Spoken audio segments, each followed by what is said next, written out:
Buenas tardes, jóvenes señoritas de la poderosa promoción 2021 del Colegio Almirante Miguel Grau. Soy el profesor José Cortés, de la especialidad de Ciencias Sociales. Hoy vamos a ver la primera parte del primer tema, que es la Primera Guerra Mundial. Para esto tenemos que señalar lo siguiente: pugna territorial y económica. Alemania había preocupado a los demás países por su creciente industria, pero esta su industria se traducía en un poderío bélico. Eso va a hacer que los países como Inglaterra, Francia, Rusia, prácticamente se unan para hacer frente a este poderío bélico que estaba demostrando Alemania. Y por esa razón, estos tres países se unen, la llamada Triple Entente. Reitero, ¿qué países van a estar? Inglaterra, Francia y Rusia.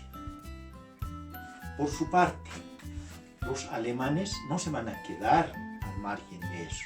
Ellos también van a propiciar una unión, un bloque denominado la Triple Alianza. ¿Qué países van a estar en esta Triple Alianza? Alemania, Austria-Hungría, Italia. Entonces van a estar los dos bloques, Triple Entente y Triple Alianza. Había en Europa un sentimiento reivindicacionista de algunas regiones que habían sido expropiados mediante la guerra. Por ejemplo, Alsacia y Lorena lo tenían Alemania, Trieste y Trentino, Austria-Hungría. Estas regiones entonces querían su independencia. Entonces había ese conflicto que se suscitó en el siglo XIX. Ahora, ya conformados los dos bloques, prácticamente cualquier chispa podía detonar una guerra. ¿Y cuándo se va a darse esa chispa que va a desencadenar la Primera Guerra Mundial? O la guerra global, como se conoce.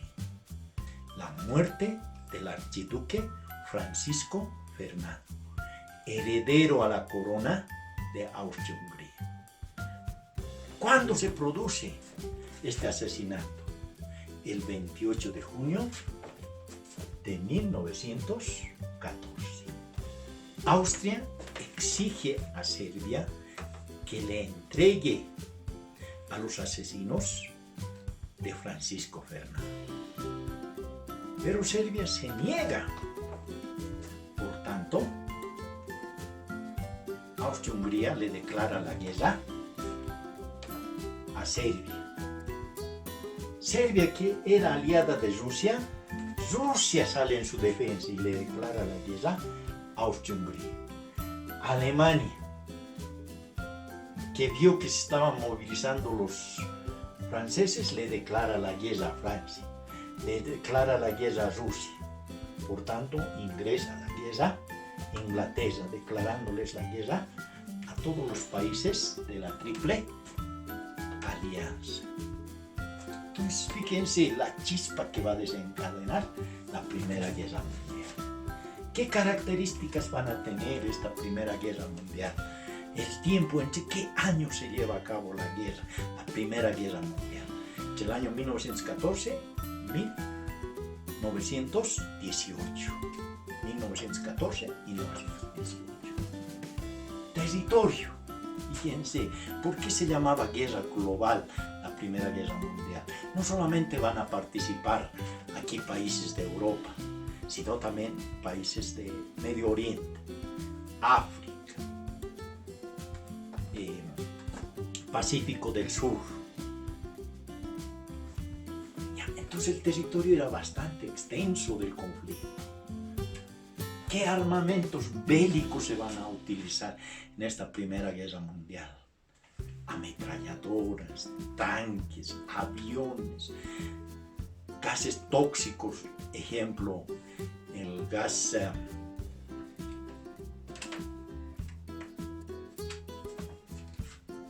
mayonesa. Entonces va a haber un sinfín de armamentos bélicos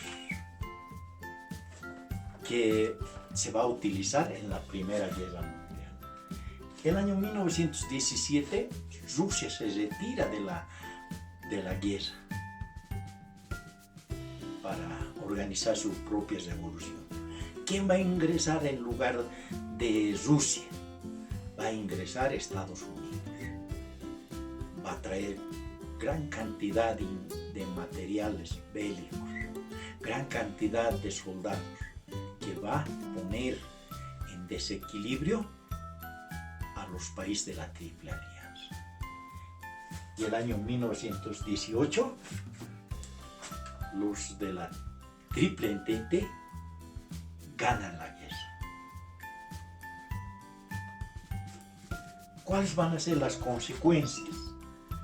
Se suscribe el Tratado de Versalles entre Alemania y los países vencedores, por el cual Alemania pierde sus colonias en África, tiene que reducir sus armamentos, tiene que reducir la cantidad de efectivos y además tiene que pagar una fuerte indemnización a los países vencedores.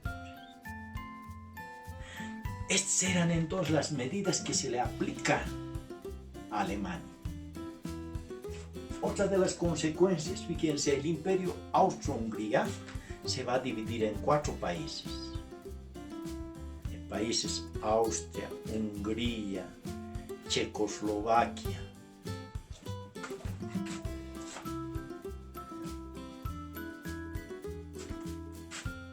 Yugoslavia.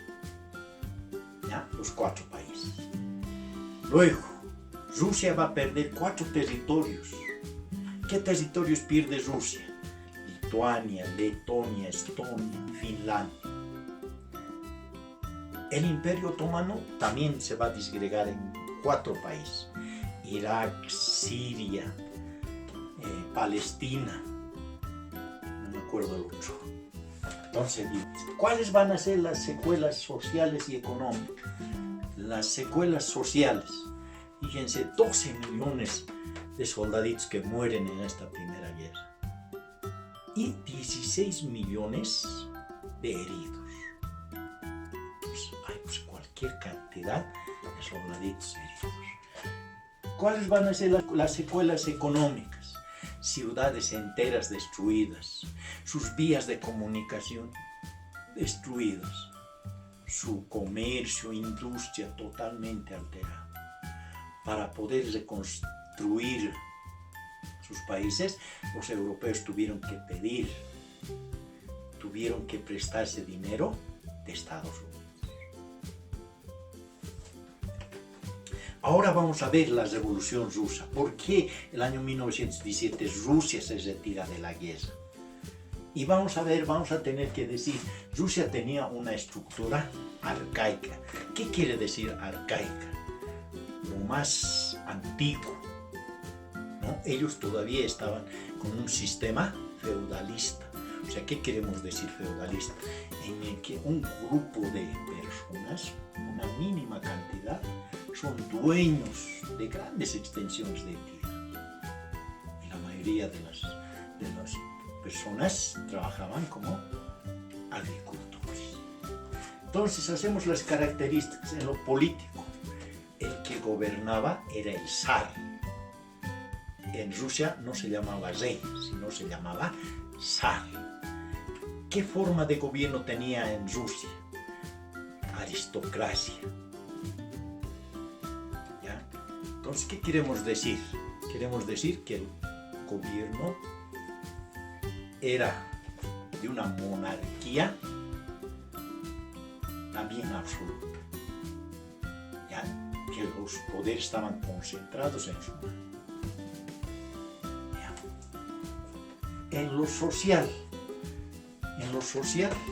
tenemos que señalar que había una aristocracia, una burocracia y los obreros y campesinos que constituían el 80% de todita la población.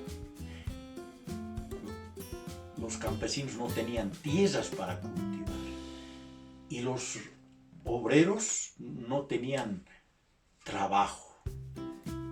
Económicamente, fíjense, Rusia del año 1917 vivía de la agricultura, pero era una agricultura incipiente que no abastecía para la población de Rusia.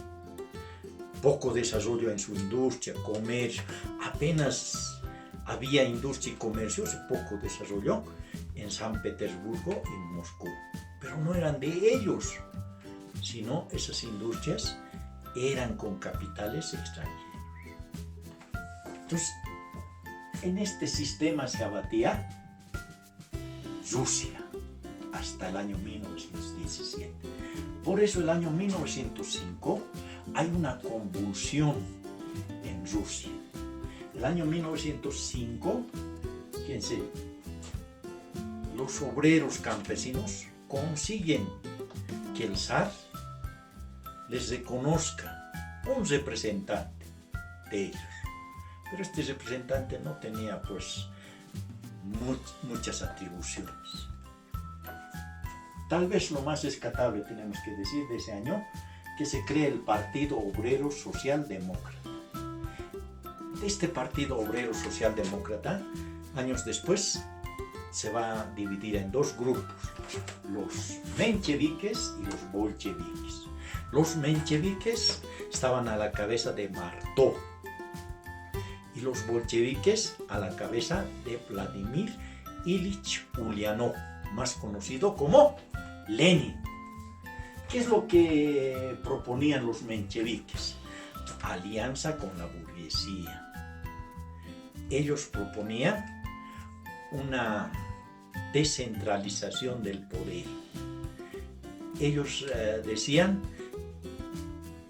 que debemos estar unidos con la burguesía. En cambio, los bolcheviques decían ninguna alianza con la burguesía. El gobierno debe ser para el proletariado, controlado por los soviets. ¿Quiénes eran los soviets? Era una asamblea integrada por obreros, campesinos, profesionales. ¿Ya? Ellos, los bolcheviques, proponían la centralización del poder. El año 1917 hay una convulsión en Rusia. En febrero, los que van a ganar van a ser ese movimiento social encabezado por Martó. Entonces, ¿quiénes asumen al poder? Van a ser los mencheviques. Pero los mencheviques van a gobernar muy poco tiempo. ¿Por qué? Porque los mencheviques no van a poder dar respuesta a las necesidades que tenía el pueblo ruso. El de tener tierras, el de tener empleos, etc. Por esa razón, en octubre del año 1917, el que asume el poder va a ser los bolcheviques. ¿A la cabeza de quién? ¿Quién va a ser el presidente? Lenin. ¿Quién va a ser el comisario de Relaciones Exteriores? León Trotsky. ¿Y quién va a ser el secretario de Relaciones de las Nacionalidades? José Stalin. Pues de esa manera se va a conformarse el gobierno de los socialistas. Los socialistas gobiernan. Fíjense, ¿qué van a hacer los socialistas? El año 1918 suscriben un tratado entre Rusia y Alemania.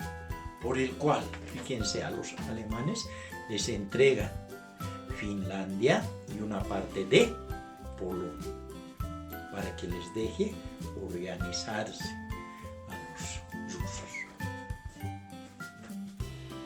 ¿Qué es lo que proponen los socialistas? La expropiación de las tierras, sin ninguna indemnización. O sea, les quitan todas las tierras a los feudalistas y van a repartir tierras a todos. Segundo, subordinación, fíjense, subordinación de todos hacia los soviets. O sea, vale decir, a la asamblea integrada por los obreros, campesinos, fabriles, etc. Y tercero, la libre autodeterminación de las nacionalidades.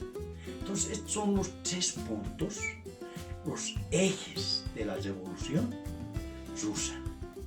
Van a ser entonces en Rusia un nuevo sistema político que es el socialismo. Para poder consolidar esta revolución, se van a enfrentar hasta el año 1920 entre el ejército rojo, vale decir, entre los socialistas, que estaba a la cabeza de León Trotsky, y los que eran partidarios del zarismo. A estos les van a ayudar otros países liberales. Se va a denominar el ejército blanco. Esta lucha, esta pelea entre ambos bandos va a durar hasta el año 1920, cuando ganan definitivamente el ejército rojo. Y aquí en Rusia, a partir entonces del año 1920, el sistema político del socialismo va a estar vigente. Muchas gracias, jóvenes señoritas de la promoción 2021. Que Dios siempre les cuide, les proteja. Muchas gracias.